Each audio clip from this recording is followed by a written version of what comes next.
Kung sa vein po sa balat pag-uusapan, hindi po masyado. Sa buhok lang po talaga. Doon, yung tipong, ewan ko, namana ko po yata to sa tatay ko eh. Pareho po kami talagang vein sa buhok. Yung tatay ko po kasi nalala ko na nung bata ako, talagang guluhin mo na lahat. Pero pag ginulo mo yung buhok niya, talagang medyo mag-aaway kayo nun. So, sa buhok po ako talaga medyo hindi mapakali. Kaya pag lalo po yung ganito, pag nakaayos na siya, hindi ko na po gagalawin yan hanggang mamaya pong umuwi. Medyo nakakatawa po kasi ako eh. Hindi po kasi ako fan ng init.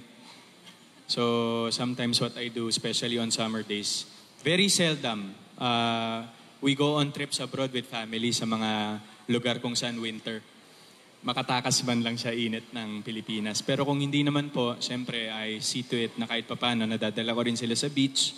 Kahit by land lang yung travel kasi taga Laguna naman po talaga ako. So most of the time po nadadala ko po sila sa Batangas. So yun po, swimming po kami doon.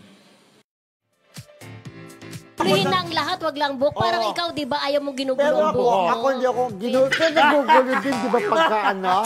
Nagugulo rin naman. Pero alam mo, importante talaga sa lahat ng buhok. Kasi pagka may buhok ka, maayos sa buhok, parang ang ganda-ganda mo. Di ba sinasabi, ay, hindi bagay. Si Sarah Geronimo, may mga nagsasabi, ay, yung buhok niya, hindi bagay sa kanya. Importante talaga maganda yung buhok. Kaya naman kay Alden, ang gwapo-gwapo niya. Pero parang ano, Parang sa'yo hindi naman importante ano, yung buhok. ganun, parang may gel yan siguro. Ay, yan ang galawin, di ba? Ang gwapo niya, in fairness, di ba? At endorser siya dahil yung babae, ano pangalan ng babae?